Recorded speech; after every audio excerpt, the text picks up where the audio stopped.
and welcome back to Dev Game Club, a weekly podcast in which two veteran game developers look at games from the past to discuss their relevance and impact today. I'm Brett Duville, and I'm joined as always by my co-host, a man last seen high diving in the Andes, Tim Longo. That's you. Yeah. I'm picturing you now in a... I'm not even going to describe what I'm picturing you in. Don't do that. I don't want to put anybody through that. You know what? Don't picture me in any way. Just leave me out of it. No, we leave that to our friends on Twitter. To picture you in all sorts of ways. Yeah. For those who don't follow us on Twitter, you can often find me or Tim or both of us in all sorts of compromising positions. You don't need to advertise. You're just encouraging him. We are, of course, taking a little bonus detour into a game obviously directly descended from the original Tomb Raider, following up on our Tomb Raider discussion of the last, really 6 weeks, but 4 episodes, which is the newest game, which just came out on, I believe, Friday, Shadow of the Tomb Raider. It is the first one primarily developed by Eidos Montreal, although I believe Crystal Dynamics is getting a sort of co-development credit. Of course, it follows on in the, I guess it concludes the trilogy begun with Tomb Raider, which you yourself worked on, sir, the reboot that came out in 2013. Mm-hmm. Followed, of course, by Rise of the Tomb Raider, a couple of years ago now.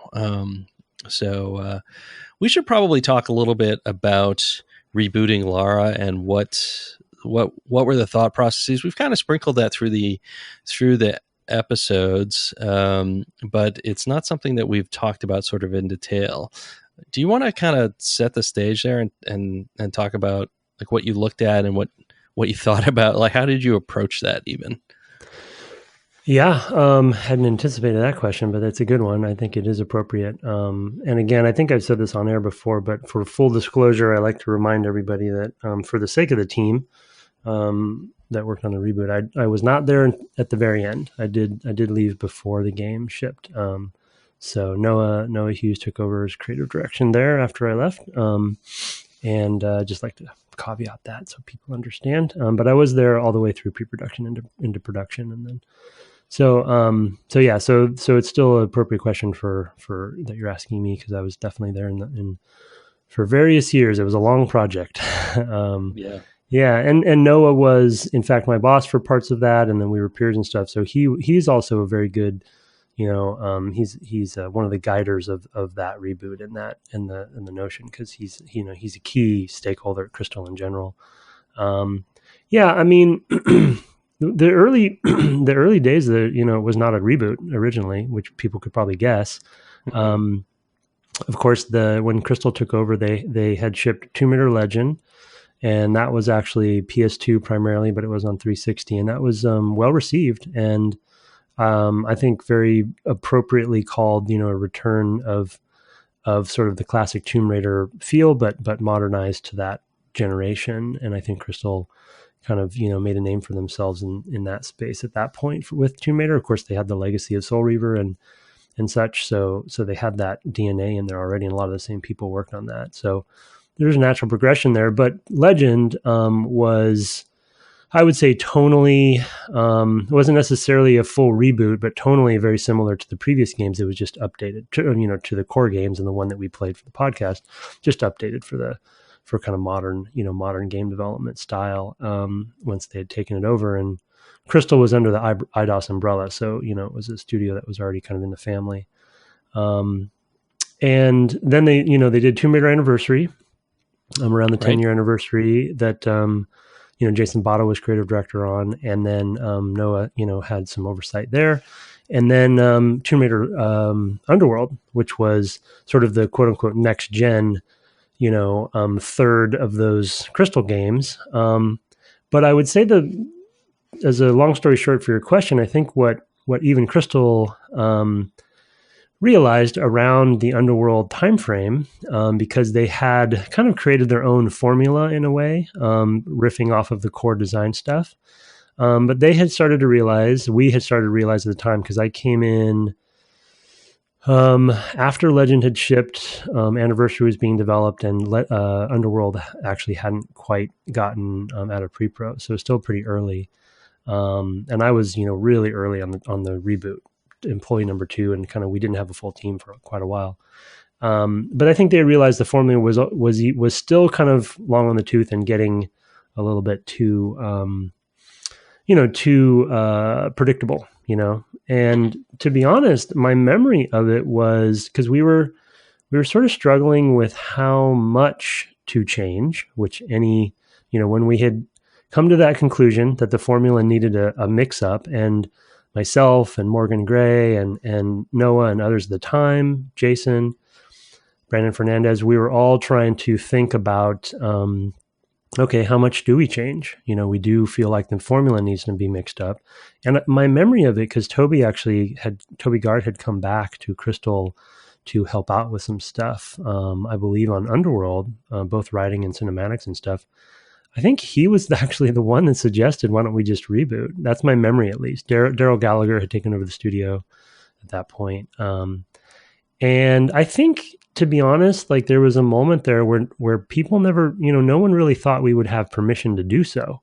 And I think once he had suggested that, it was sort of like, well, if we did that, then all of these things, which I've talked about a little bit here and there, peppered on the podcast, like the movement model or the tone or kind of exploring what I guess I'll say is a little bit more of her character rather than just as a superhero. We would talk about her often as a superhero, the previous Lara. And I think for me personally, I wanted to get away from that because I felt like she deserved to be dealt, kind of as a real character, because she's such an iconic character in our industry.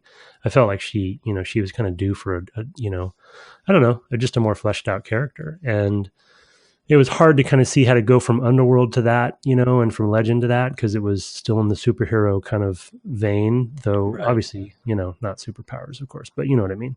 Yeah, sure. Video game character. And much so we're larger than life. Yeah. And I think obviously the big competitor being Uncharted at the time, and there's definitely some good, awesome characterization with him, but there's still a lot of pulp there too. And so I feel like we felt like there's an opportunity maybe to not necessarily go in the pulp direction, but and of course, as Uncharted went on, they kind of went deeper and deeper into his character. So that was a good move for them too, I think. And so once we decided to do that, it basically gave us permission to change stuff further. And so, yeah, we looked at the movement model. Obviously, combat went through many iterations. And then I think one of the bigger ones was really world structure. It wasn't necessarily open world or anything, but we talked a lot about hub and spoke. And I was always pushing for options for the player rather than just a fully linear game, which most of the previous ones were. It's kind of like there's one way to do everything. And so trying to mix that up. And so, I think the initial reboot got some wins there, but it,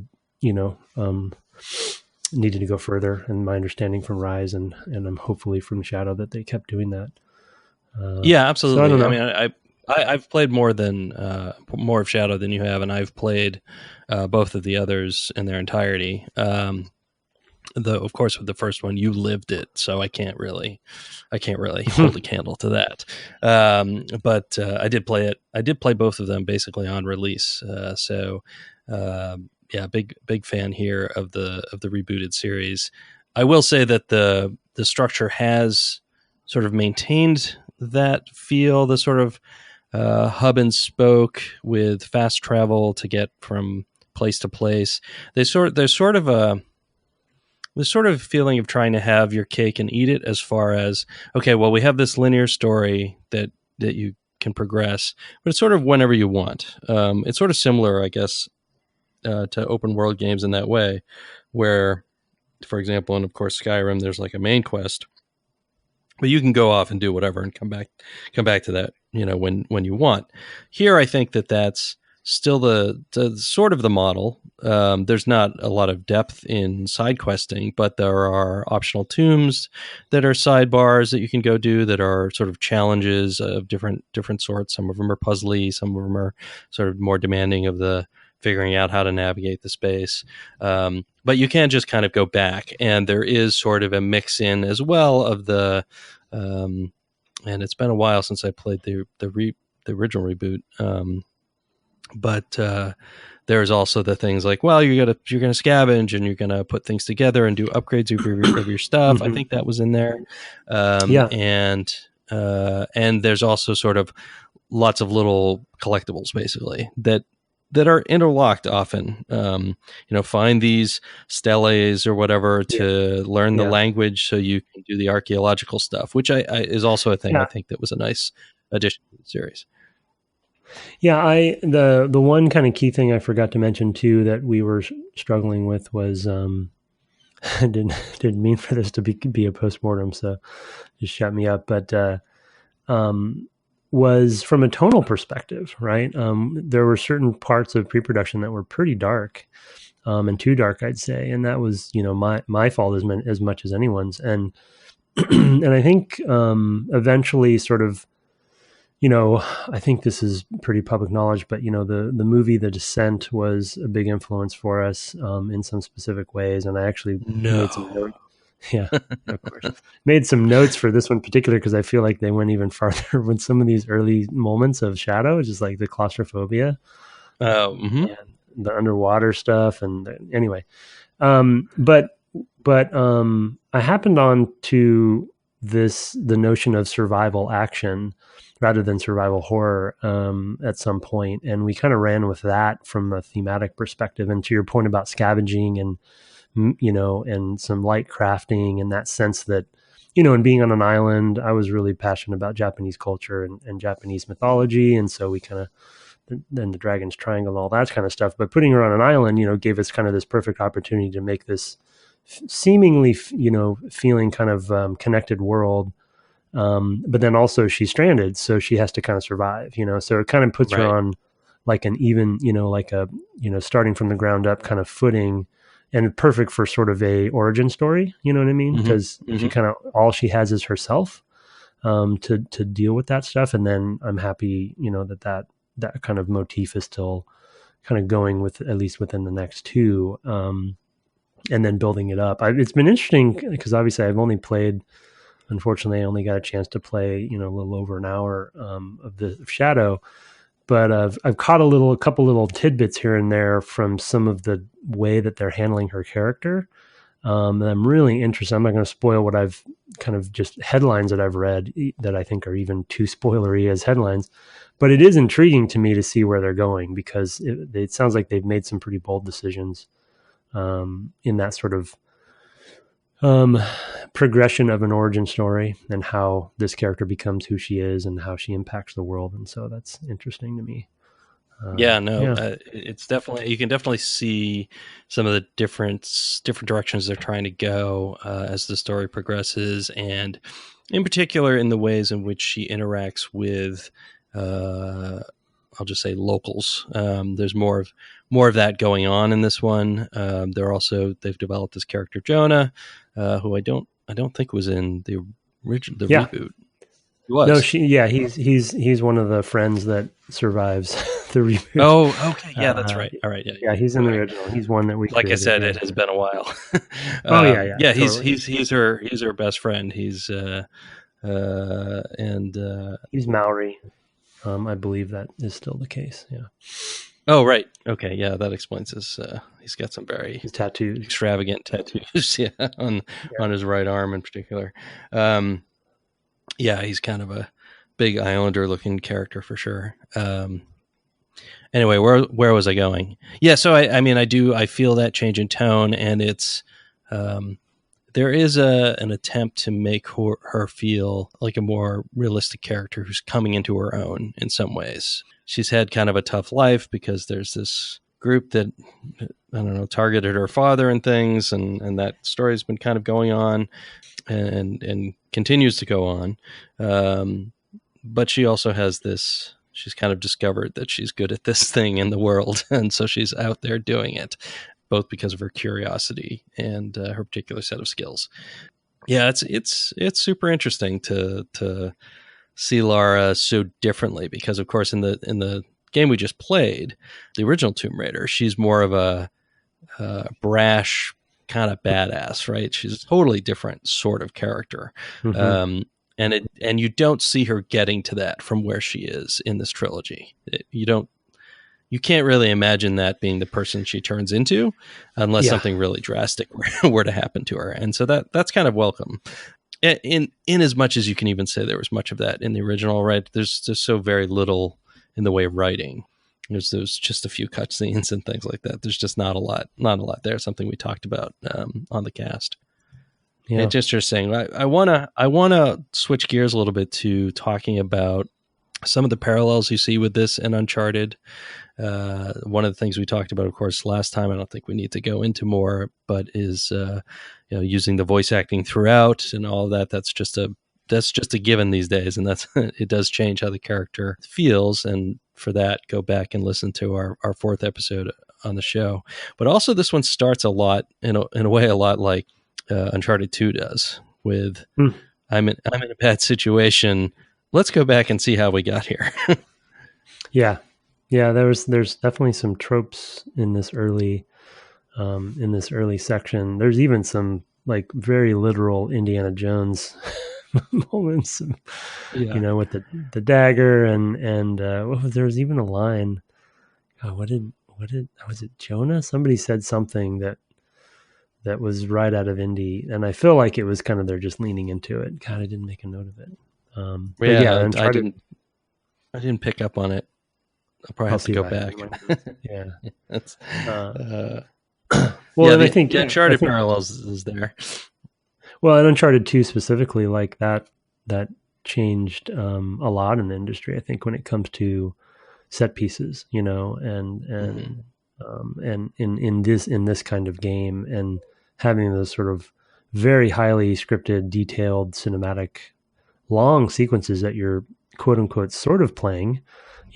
Sometimes you're just running forward. And that was definitely a big influence on Crystal as well, and kind of back and forth, right? I think those two studios trade a lot of different things back and forth. Yeah, absolutely. I mean, it gives you the permission to do that with your storytelling. The players are okay with it, as long as it doesn't get to, say, Metal Gear Solid 4 proportions. I think people are good with it. Or 4. Oh, that's a little in-joke. MGS4 or 4, as I like to say. Yeah. Okay.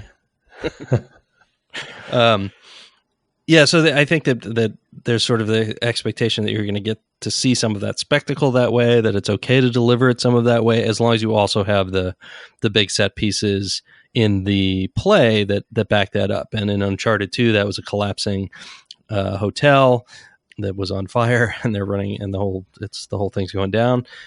Here, there's I haven't certainly made it through the whole game by any means, but there's a set piece little navigation puzzle temple thing that involves a mechanism driven by wind power and using your rope arrows to turn different things on. And there's just a number of sort of building up this thing with her tools, which are different from Drake's.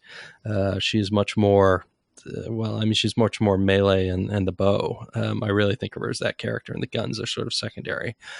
And I tend not to use them if I can help it. To do this sort of big deal thing, to climb to the top of this thing to get through part of it, and it's just part of a dungeon, but it's a really nice big sort of central piece in the same sort of way. Maybe not quite so extravagant as a hotel falling down, just because it's a little more abstract, right? We've talked about that before. It's not something we necessarily directly relate to, and I think that's always a problem when you're looking at those older, the antiquities or whatever. You always have that problem of like, does this make sense? I don't know. It's kind of cool. But anyway. Yeah. I was impressed with the flooding scene as far as set pieces go. Pretty bold to have such a big set piece moment include water and fluid dynamics and stuff, because it's so hard to do. But I was actually I was like, wow, that, and that's, I'm sure that a lot of that credit goes to Eidos Montreal and in the production values, but but it was pretty, pretty elaborate, and you're going underwater, and there's some nice tension moments, and the pacing was good, and I mean, it's a beautiful game, and Yeah. I think the thing, Yeah. I was going to say there's a slight graphical upgrade between this and the original Tomb Raider. I mean, you can tell if you look at it, you can squint. I think we talked about this a little bit with playing through the original, and it's funny. I might have mentioned it. I forget if I did, but as we were playing the original, there were these moments, and ironically, I will use Peru as an example from the original, and kind of full circle with where you end up here. Though I've only just started that section. In the original, I just remember, though there is definitely, as we talked about, there's a next correct or right thing to do in a linear sense when it comes to the original game.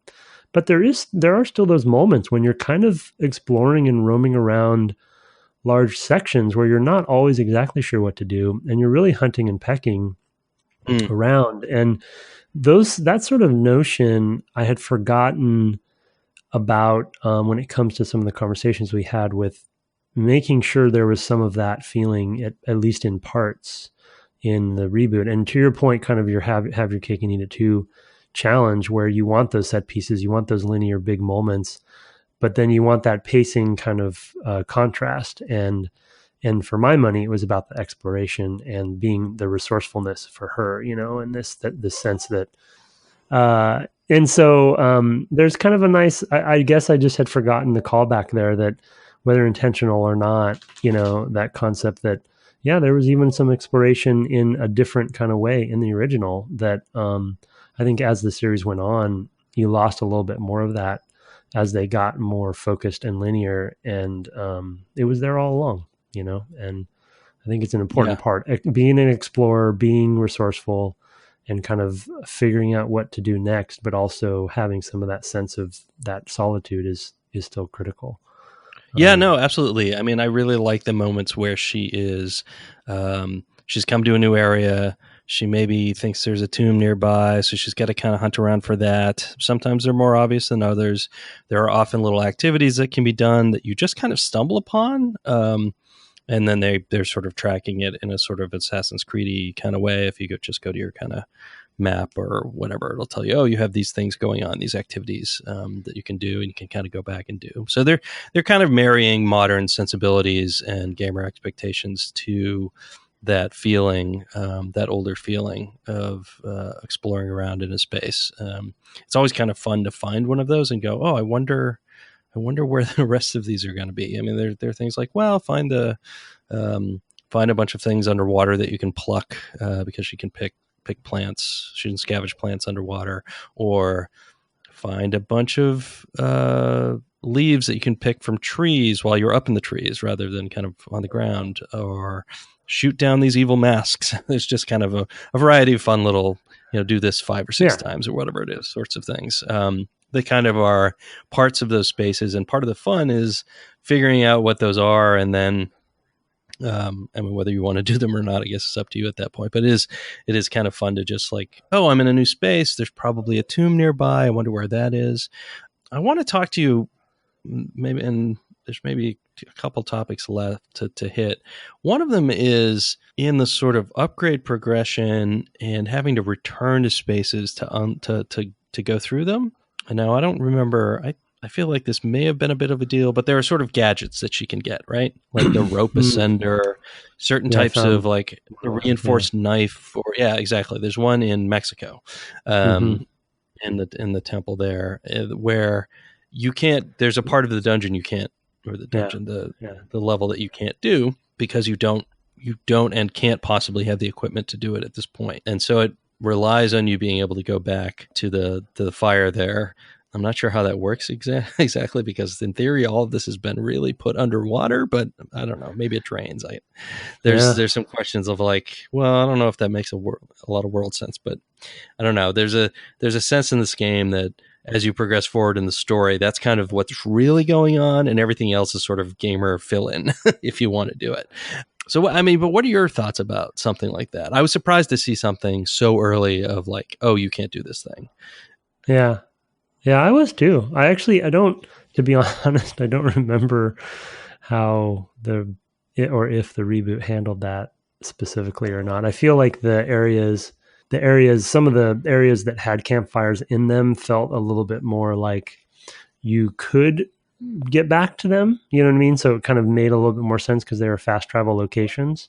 So I bought it more. But in this particular case, it felt like more of a game contrivance than anything else. You know what I mean? Just kind of to give you a reason to go back and be a completionist in areas that that you technically, I guess, couldn't get back to. Although I don't know, maybe they justify that later that the water is gone or something. Because yeah, right. I mean, I don't know. Mexico has a full map, and so you can technically see how you could just travel back there. But I don't know. It's weird when you're changing locations. That was one of the things about the island originally, is that it kind of gave us permission to have her, like I said, have the island be a fully connected area. So you kind of bought it a little bit more when you're going from one location to another. But when you're going from like Peru to Mexico to someplace else, maybe it's a little bit harder, and you kind of just have to accept that it's a video game, maybe. Yeah. Well, yeah. I mean, I think that the other two games maybe are a little bit more tightly connected spaces. One's, as you said, the island. The other one's in the mountains of maybe some Russian Republic. I don't actually even remember where it's specifically set, but there's like snow, like tundra. So I feel like it was like Kyrgyzstan or something like that. Right. So island terrible. Right. Isolated anyway. And here you've got a space where you've moved from one country to another, one continent to another, actually. Which is a bit of a stretch for doing that just by going back. And that was actually the other point I wanted to talk about, which was, I mean, one of the things you lose in structuring the game this way, it seems, is you lose the ability to go to Peru and Greece and Egypt and Atlantis, right? Because the structure sort of requires connectivity, right? I mean, that's the trade-off. Yeah. I mean, she's been a globe-trotting Indiana Jones style archetype, up to this point, and that was very much a part of it. And that was definitely a departure for the first reboot. And I can see, obviously, they're probably struggling with that now, and how much to bring that back. There were just endless debates about that back in the day then. So you do lose that. And I mean, even just taking the player side of it for me, it was kind of, I felt a little giddy of like, oh, she's going to get to go to another country. I didn't think about the logistics of that.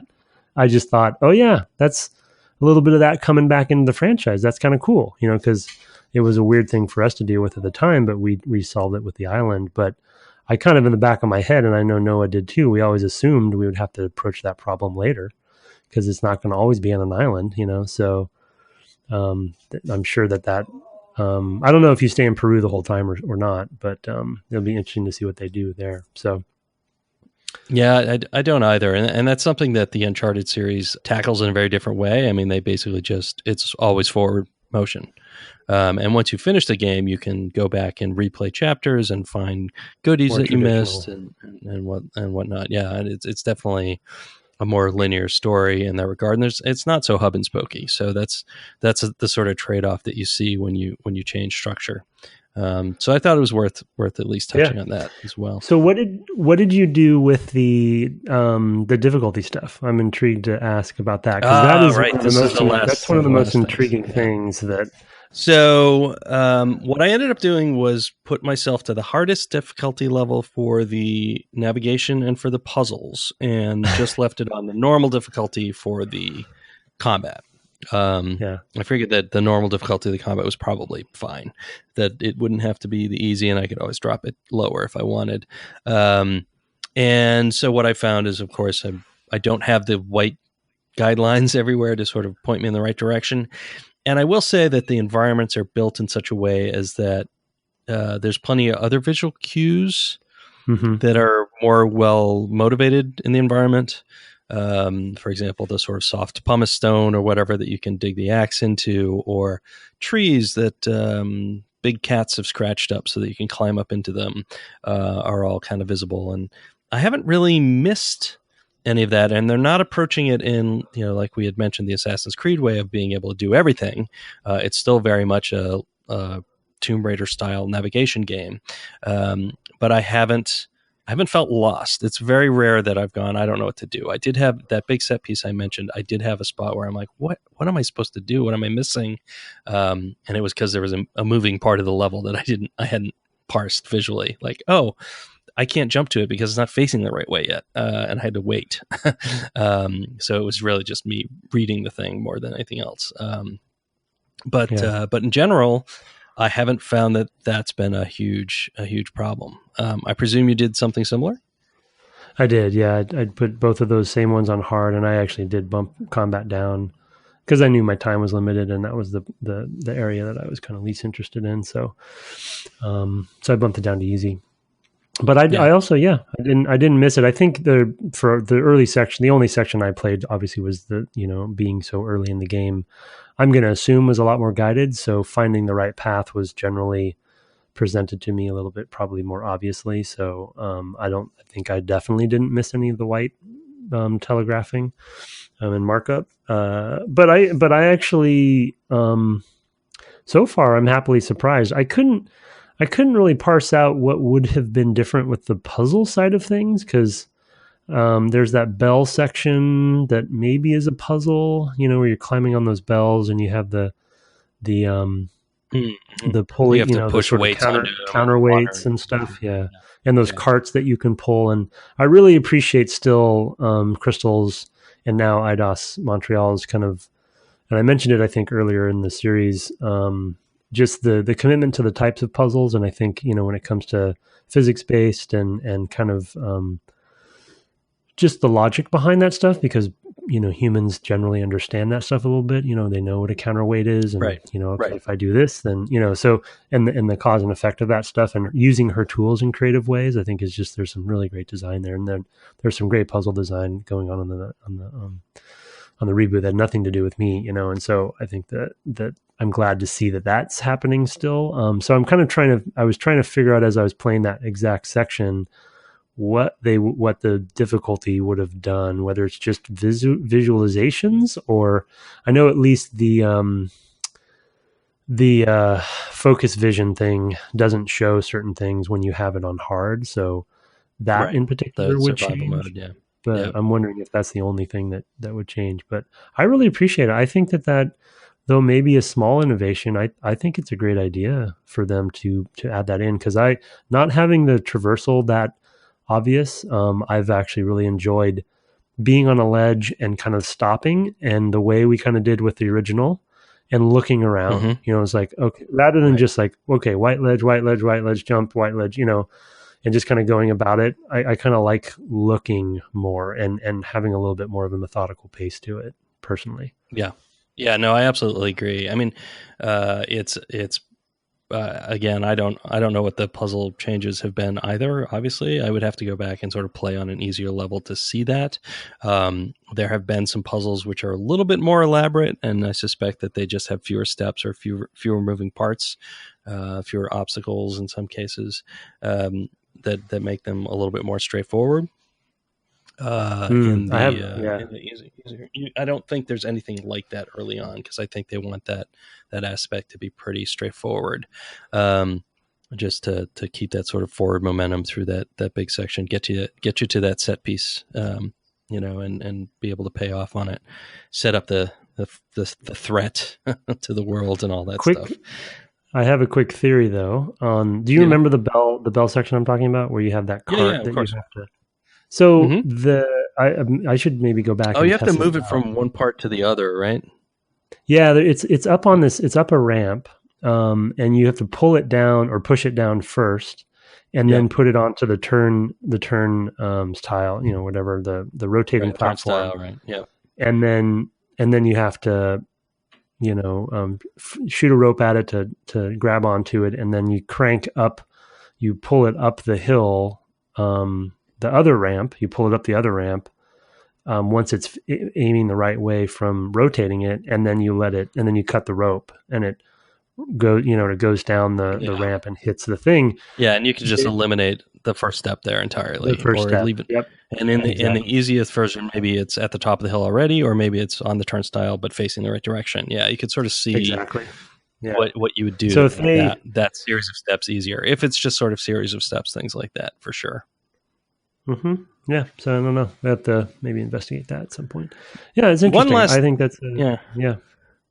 Go One ahead. last thing I wanted to talk about, and this kind of came to me while I was playing, is that, one of the things I talked about as one of my pillars was using humans sparingly and having them pay off because they're named and all that stuff. And of course, these games don't, right? And that's not a feature of modern game design at all.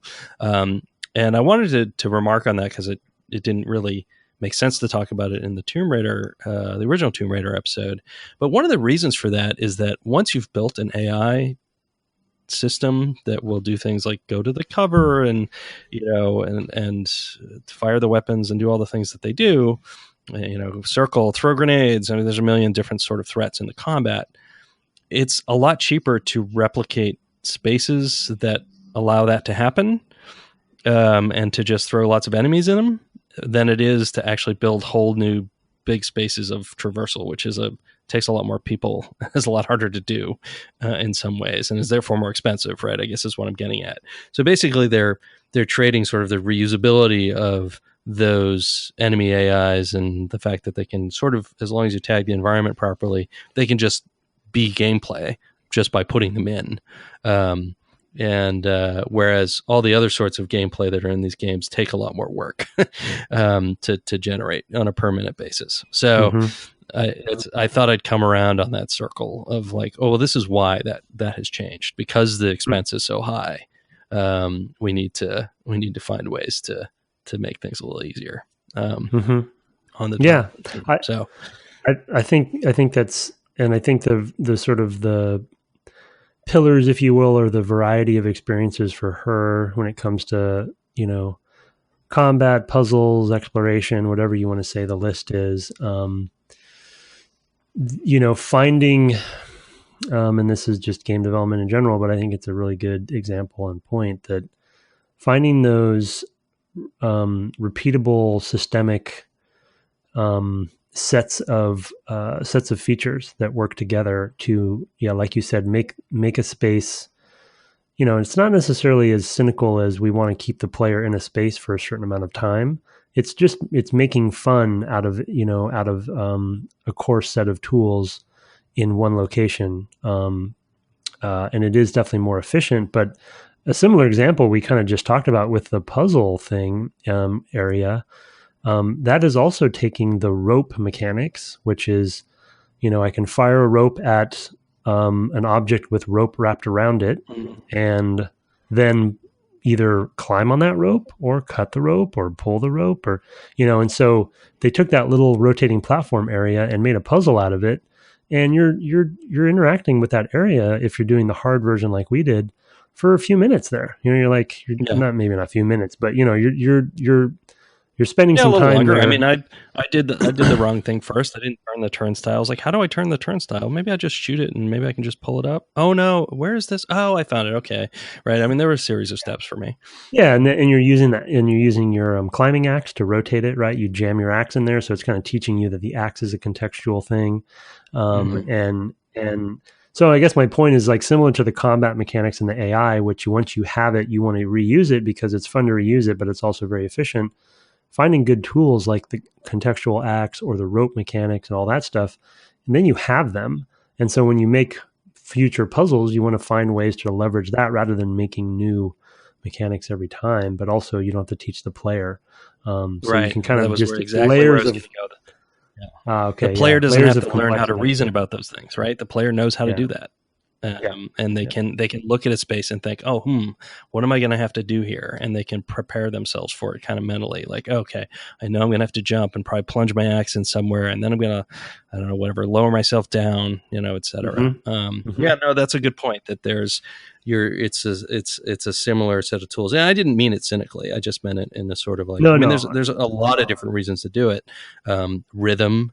And I mean, it's, although it's often intense, it's sometimes just kind of comforting to know exactly what to do of like, oh, I just got to kill all these guys, right? I mean, there's a different sort of tension there than there is from the like, oh, I have to execute this series of physical maneuvers and timings and things like that. So there is definitely a lot of features at play to make those things work and have them play off one another well.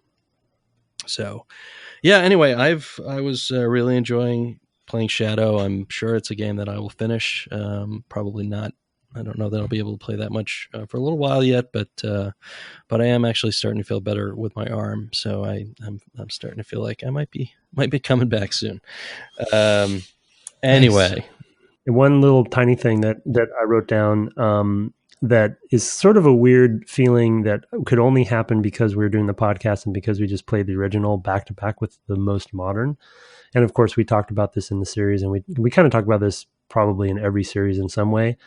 But it's so interesting to play a direct correlation of the original and this one, and then kind of be relishing the modernization of gaming in some ways. And an example of that for me is, oh, there's a map. Oh, they're tracking everything I do. So when I do it, I know I did something, positive, and it's all stuff we take for granted now. And every good game has something like that. So it's not like it's rocket science at this point, but when you play them back to back, like we did, you know what I mean? When there were times when when times we were playing the original, I was like, man, I just wish there were a map. There was a map here. Yeah. And then you kind of just hit the menu button in this game, and you're like, well, there's a really good map right there, and I can kind of see everything. And so it's just kind of a weird stark contrast that you wouldn't. We played the oldest and the newest, and usually you're playing these over the years, and slowly all this stuff is being added in, and you don't even think about it because it's just a given. But playing the extreme polar opposites back to back was an interesting experience for me. But anyway, now we can take a break. I'll shut up. Okay, for sure. All right, be right back.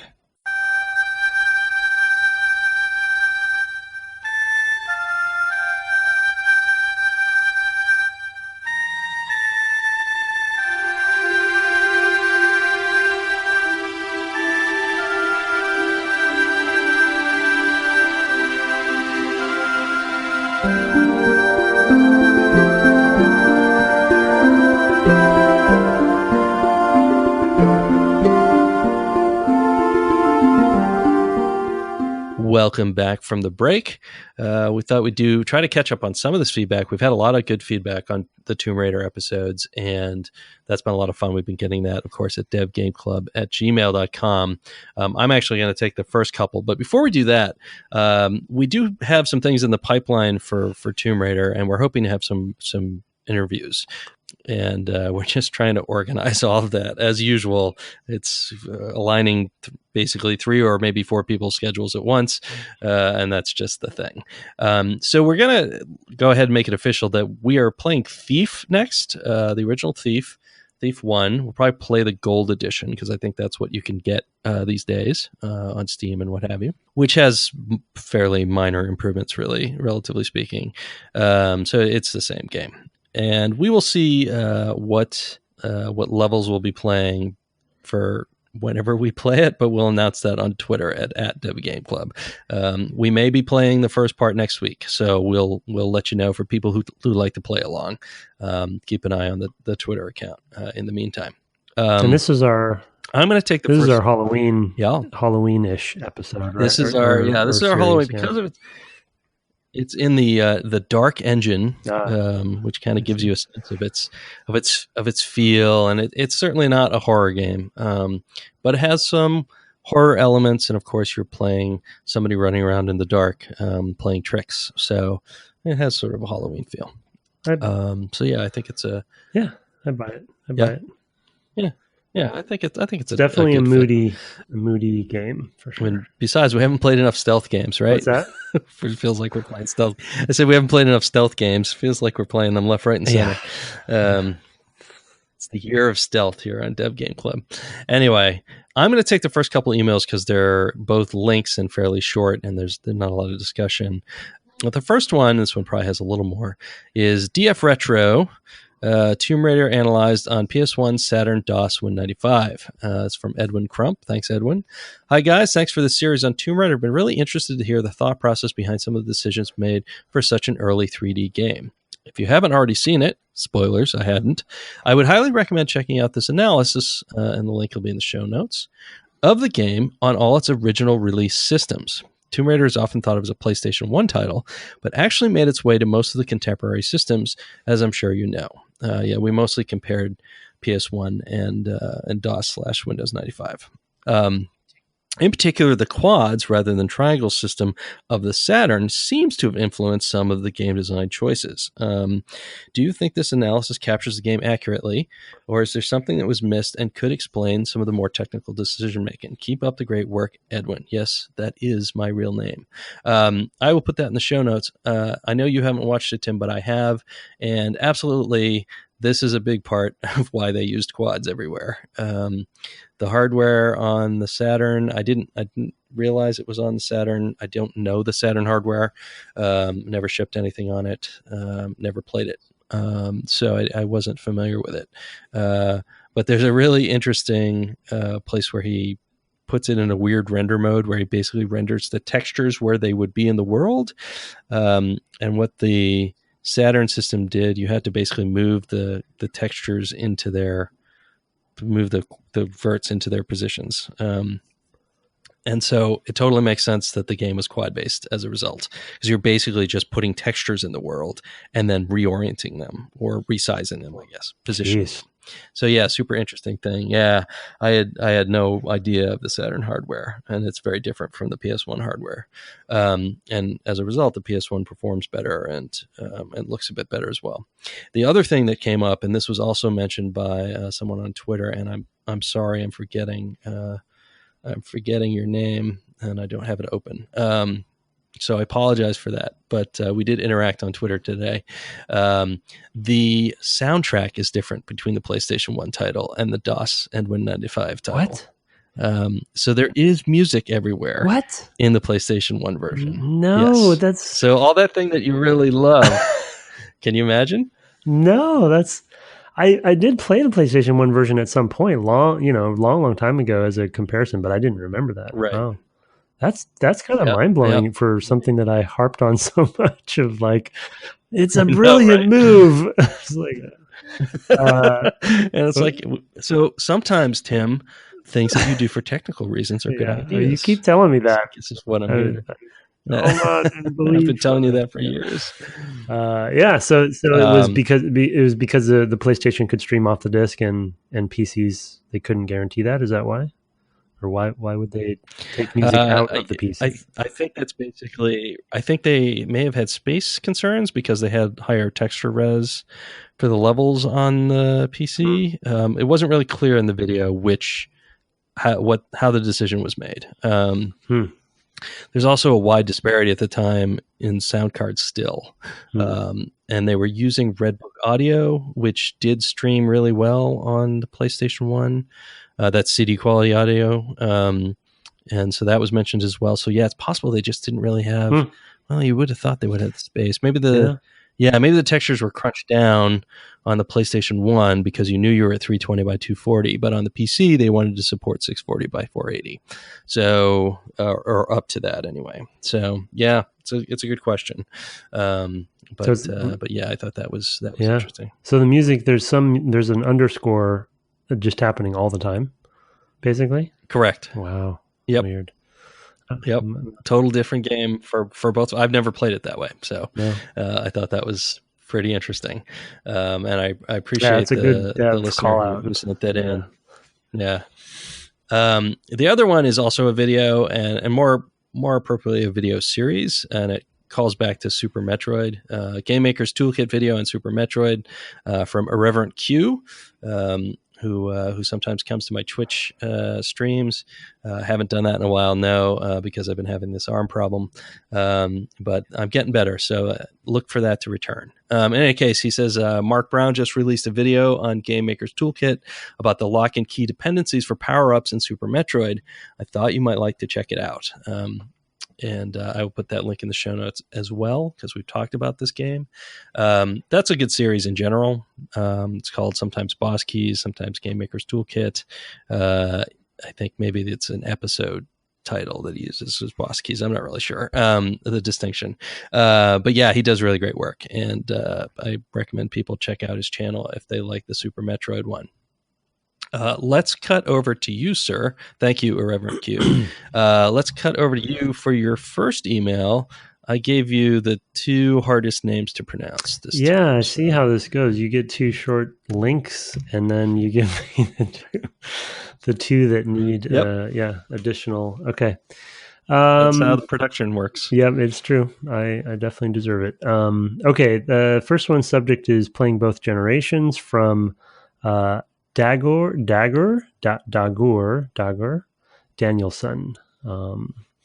Okay. Hello, I love the podcast and started playing the original Tomb Raider again due to your podcast. It was and still is one of my favorite game series. I did, however, decide after playing the game in a constant state of nostalgic bliss to replay Tomb Raider Anniversary. That, too, was a nostalgic experience for me, but playing those 2 games in succession was interesting since it highlighted in large parts how game design evolved in the 10 years between the 2 games. I noticed that the remake was considerably more condensed. Puzzles that once spanned multiple rooms were now contained in a single area and also somewhat linearized. A notable example being the Palace of Midas, where in the remake you get one spoke at a time that all loop back into the common hub, while in the original all the spikes are immediately available and don't necessarily loop back in. Spoke, sorry. What was the process behind making these redesigns, and was there a conscious decision as to a theme which would guide changes to the original areas? I guess I'll continue. Say what you will about the changes that were made, but the end result is that Anniversary is, in my opinion, a smoother experience with the majority of the biggest frustrations of the original smoothed out. I never got lost in Anniversary like I did in the original. Keep up the good work. I love the podcast and hope that one day you'll try any of the Kingdom Hearts games. It, along with Half-Life, Tomb Raider, and Ratchet & Clank, inspired me to go into game development. I'll be starting my master's in digital media engineering next autumn. Best regards, Dagur A. Danielson. Sorry if I'm butchering. Yeah, thank you, and good luck to you, Yeah. Mr. Danielson. I'm just gonna Awesome. go right around the first name. Done that. Darn it. Yeah, that's awesome. Those are good games to be influencing and inspiring your. Yeah, I'm a huge Ratchet and Clank fan here. I don't know that we'll ever get to that series, but I love it, and I've played it through a couple of times. So, huge fan here. I have actually suggested to Brett Kingdom Hearts, and I have never played the Kingdom Hearts games. As we talked about on the Final Fantasy IX series, I hadn't played many JRPGs in general, and that one was always been interesting to me because I'm a kind of a little bit of a Disney fan in that regard, and so kind of was interested in that mashup. But I don't know. Brett has seemed a little hesitant. I am a little hesitant about Kingdom Hearts. People can certainly read. I wrote a blog post about it a million years ago about it. Not really a million, but I don't know, last 10 years maybe. And the reason why I'm a little hesitant is it's a game that really ends up, the difficulty really spikes pretty badly at the end, that final boss, like any JRPG. And it's a little frustrating because it's trying to appeal to Disney people. And those aren't necessarily people who are coming in expecting a hardcore JRPG. I'm also not crazy about Sora. I really want to go to these different worlds and just play as the main dude from that world. I want it to be Jack the Pumpkin Key or what have you. Pumpkin King rather. And it just doesn't deliver that. That said, Kingdom Hearts 3 is coming in January. Well, that's kind of why I keep it. That's why I keep suggesting it. Yeah, because it's definitely on. Well, they keep pushing it back, so maybe it's something we talk about. I think that's why I'm intrigued by it, because it seems like such a weird mashup, and I don't know the history of it, but it seems like I'm really intrigued by how it even came to be to honest. I know that Disney definitely has a big following in Japan, so maybe there's some of that. I don't know. But anyway, to some of his earlier questions about Anniversary, I think I definitely am not the right person to answer these, to be honest. I definitely, I didn't work. I worked on the Wii port for Anniversary directly, but the game was done at that point, and we were just adding features, not really changing much. Jason Bada is the one to ask on that, and the only insight I can give. The only insight I can give into sort of his general question of like the philosophy behind that, because the Anniversary was meant to be sort of a, it's not. There's a lot of that debate right now, not debate, but kind of contrast on remakes versus remasters and kind of that whole thing, right? And Anniversary was definitely intended to be sort of a love letter to the original, but in a modern style. And so they definitely took liberties, but I do remember them talking about the spirit of the game, and taking the sort of your nostalgic memory of the original and kind of modernizing it rather than having to replicate it directly. And I think the other thing that Jason would probably say is that Tomb Raider Legend really was a big influencer on Anniversary. Because they really had both innovated and simplified and found Crystal had really, I think, had found its groove with Legend, and because they really weren't sure how they were going to take over the franchise at the time, right? I know Legend had a lot of challenges too, because like, what do you do? How far do you go? And in fact, at one point, Doug Church was even at Crystal during that phase. I don't know if you knew that, but before he went to Valve, I didn't know that. No. He was sort of consulting on that. But anyway, I think they found sort of a bit of a formula with Legend when it comes to streamlining things, and then they kind of drafted and kind of merged that with Anniversary from a mentality standpoint and learned a lot of things. I think in some ways Anniversary is actually a better game than Legend because they took some of the spirit of the original when it comes to like the construction of the levels and kind of how cohesive they were, when Legend was much more of a linear, just move forward kind of game. I think there was a little bit more interesting stuff going on in Anniversary, to be honest. So yeah, hopefully we can get some better answers for you on that. But yeah, I didn't work on it, so I couldn't say. Yeah, I did play that as well, but it had been a long time in between them. But he does echo the sort of shock that we've just had of like playing the oldest one and the newest one, side by each. So, I just think it's. I'll take the next one. Okay, go ahead. No, I was going to say, I think Anniversary is just I think that team did just a wonderful job at sort of resurrecting the spirit of the original. It's just and it's just it is very much like playing your memory of the original, but in a cool way. You know what I mean? It's like it feels comforting, and I agree with Mr. Danielson here that it is kind of if you loved the original or remember loving the original but don't feel like you want to go back and live through the challenges of an old game like that, Anniversary is the answer. So anyway, go ahead. Yeah, for sure. All right. Yeah. Next one up then is from William Rance. His subject is just Tomb Raider. Hey guys, hope you enjoyed your podcast break. I don't know what is wrong with me. You've played through so many games that are on my pile of shame, but I only seem to play along when it's a game I've already finished. So of course I've beaten the original Tomb Raider on PS1 back when I was in high school, and I'm currently playing through it again on Vita. One thing I've noticed is the original Peru levels really stuck in my memory, but the later levels I don't really remember at all. I think I binged the later levels during a Thanksgiving break, so maybe that's why. One silly question I have for Tim, since he was so involved with Tomb Raider, was what he thought of Conan O'Brien's playthrough of the Tomb Raider reboot. I think it was his funniest Clueless Gamer video, though he sometimes reminds me of Hideo Kojima with some of his creepiness. Hopefully he's just playing a character. Cheers, Will in San Diego. That's one for you, sir. I'm just going to step away from that one.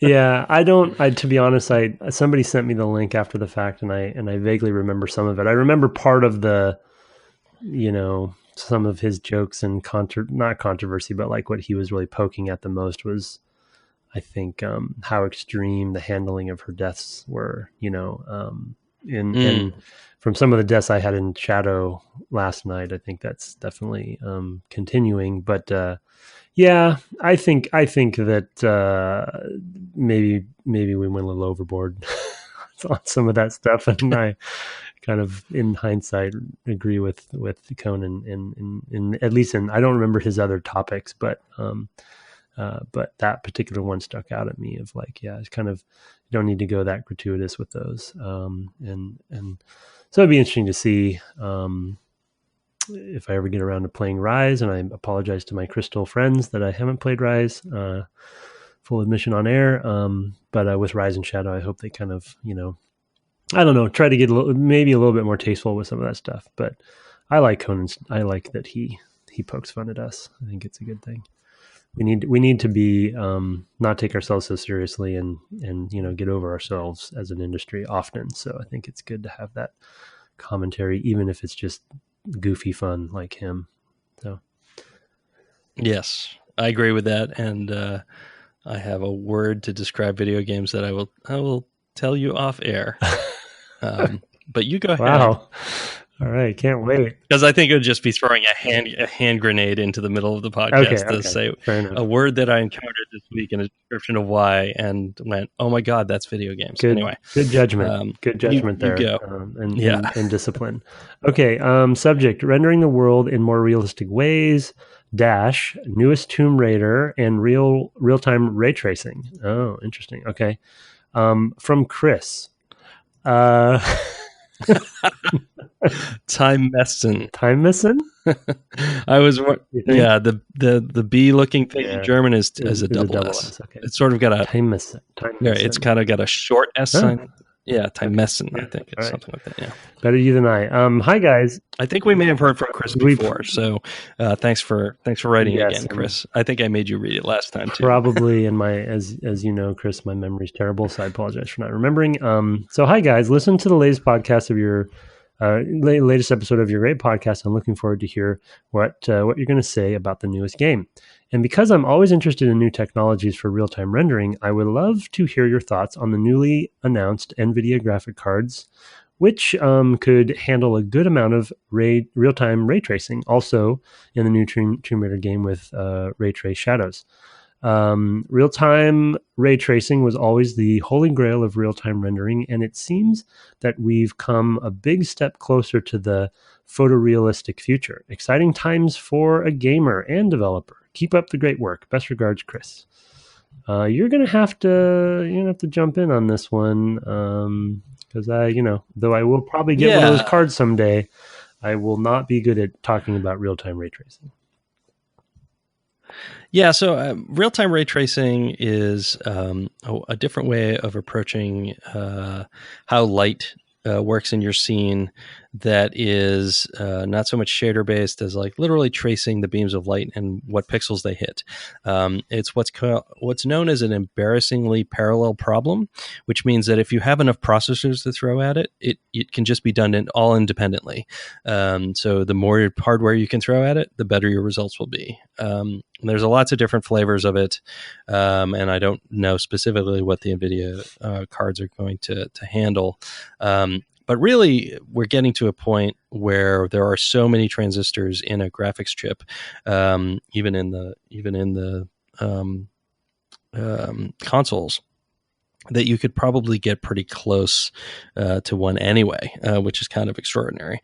Maybe some mix between the two, between shader based and and having a ray tracer. It's not something that I really care about personally. Graphics can be a real wow factor. I mean, we did already this episode talk about like, oh wow, that's kind of cool. And I do remember going from like the original Xbox to the Xbox 360, because I think the 360 was the first of that generation I got, and seeing like Assassin's Creed and going, oh wow, that's like a big difference.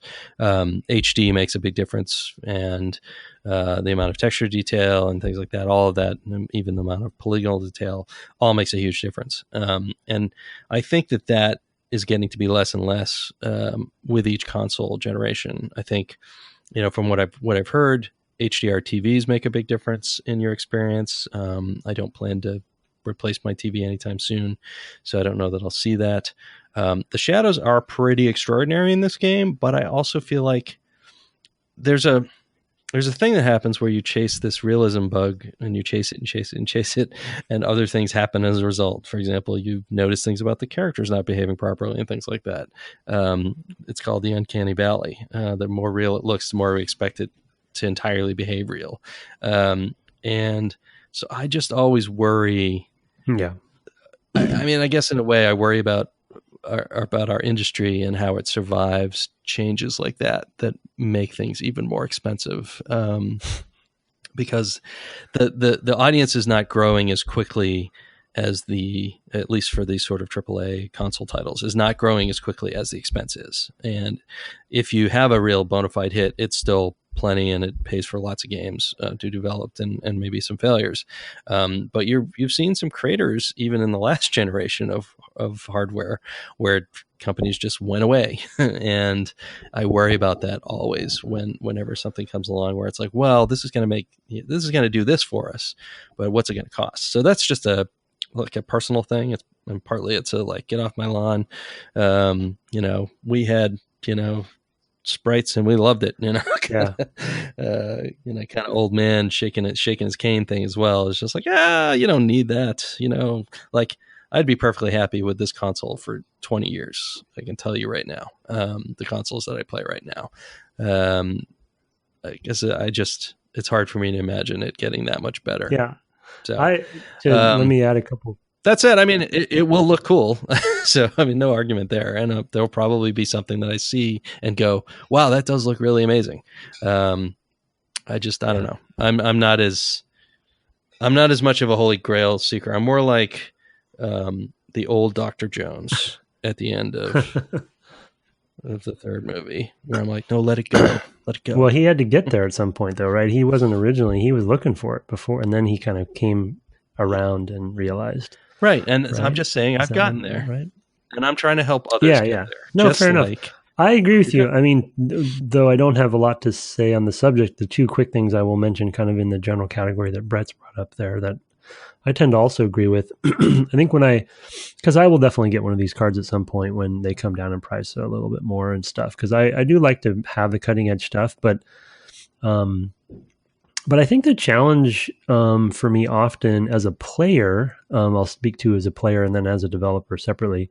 As a player, I don't, as Brett was saying, I don't feel like I always notice this kind of stuff as much as I think people, like if they didn't tell me about the real-time ray tracing and I watched the video, I don't know as a player if I would necessarily notice what they wanted me to notice. I would probably say it looked better, but I feel like in the early phases of this happens with every generation shift, every generation transition, and every console transition and every video card transition, where there's the first couple years where either not a lot of developers are using it, or they don't know how to use it, or they're not using it well, and it kind of just doesn't matter for a while. And so I'm not an early adopter, so I usually just wait, to see the repercussions of that stuff. From a developer standpoint, the weird answer I have here is I definitely I'm not interested in chasing the realism, photorealism. And I actually have really come to enjoy the smoke and mirrors aspect of game development in general. And how clever the team can become with the limitations that we have, that yes, every generation is more powerful than the last, but don't be fooled. There's always limitations. And the team has to get clever and how to figure out how to simulate real-time lighting and stuff, and though it's hard and it's hard on the team, I kind of really like revel in that problem. And, and how do you kind of smoke and mirrors your way through it? Some of it might be my theater background or whatever, where everything is essentially fake anyway, you know what I mean? So you're kind of tricking the audience. Just the magic. Yeah, the magic. I love the magic of it. And so I feel like I kind of don't want the photorealism to come, ever, because I feel like, I don't know. It's like, it kind of takes the fun out of it, but I think it is just another version of get off my lawn. So I was trying to think of a good example just from our own history to talk about, like, adding just a simple technology and how it changes what you have to do and how it makes things more expensive. And the one that came to mind was the bump mapping we added to Republic Commando. Now, that's broken in the PC version. On modern hardware, I think it actually crashes the drivers and you need to turn it off. But at the time, the way we implemented it to make it work on the Xbox, the original Xbox, was the way you could do it at the time. And so it's how we did it. And it was a sort of primitive bump mapping. But what we discovered was, well, we went and did all the work to add some bump maps to particularly environments, I believe. But that meant our lighting then also had to be more dynamic. Otherwise, you couldn't tell that the world was bump mapped. Because the light wasn't moving, so you couldn't actually see the bumps changing. And so it became a like, oh yeah, that's a cool idea, cool feature. You should throw that in, Tim Ramsey, to, oh, okay, well, we did it. Why doesn't it look any different? Oh, well, it turns out, it just adds like these several extra steps of like, well, in order to do that, you also need to be able to pay off on it. And I think the same thing happens when you get to like these really exquisite shadows. It's like, well, now every shot where you're going to do these things has to be set up more like a real Hollywood shot, for example, so that you actually pay off on all this work that you're doing. And I think otherwise people can't see it and they feel like they paid a lot of money for nothing. Yeah. So you need these other skill sets that we're then competing with Hollywood for probably. So, and they pay more. So it's just it's a thing. Yeah. It's interesting. I always worry about it, but I appreciate the question, Yeah. I noticed, because my current PC is a few years old. So it's, I'm going to need to start thinking about doing some sort of upgrading. But what I noticed playing Shadow, I didn't change any. I just used whatever default settings they gave me. I'm playing on PC. And so I didn't fool around with any of that stuff, but I'm thinking because of the age of my PC, my texture resolution was lower than typical. But yet some of the other stuff was higher, and so it's interesting. Some of the long shots where you can see kind of the shadows and the lighting and then the textures, it's all meshing together. And the disparity that you were talking about from an Uncanny Valley perspective was really apparent because the models were high res and the lighting was doing some interesting things, et cetera. I don't have one of those cards, of course, but there were definitely some cool things going on, but then the textures were lower res. So it really just like to Brett's point, once you start introducing this stuff, and this is why it takes a few years for teams to figure out how to actually do it well, because the dependency changes. Like, well, now we have to model differently than we used to. We have to light differently than we used to. We have to compose, and even the physics could even have an impact. So it's like, yeah, all these sort of new dependencies come up that freak me out. The example that I always go back to with this, that we've played this game and we've probably talked about it on that series, is Metal Gear Solid 1. That game on PlayStation 1 was just like taking a piece of hardware and squeezing everything you could out of it. And that's why it was blowing our minds at the time, And so that's kind of my point about like the craft of doing that. And especially from like early generation to late generation for any console, the differences, I think that's just a cool thing. And whenever you're changing the technology so often, you lose some of that. But anyway, yeah, that's all I got. Yep. Yeah, no, I agree. I mean, Nintendo's games always look way better than the hardware they run on. You just kind of go and say, how do they do that? When they're with the hardware that they have. And it's very smart choices. And they lean into the art rather than the technology. They lean into the smoke and mirrors. So they must have been a theater company before. All right, I think we're going to call it there. We have a few more emails from Gothic Chocobo and Romulo Santos and Andrew Ogle. We'll get to you guys next time. But I've already mentioned we'll be playing either Thief or possibly having a guest next week. We're still trying to nail that all down. If we do play Thief, you can find it on Twitter at DevGameClub, where you can also find Tim. He's at Tim Longo Jr. with a JR at the end. I, of course, have basically quit Twitter, so you can't find me there. But I do manage the Dev Game Club account. So if you want to talk to me, find me there. Thanks so much for listening this week. Good night. Good night.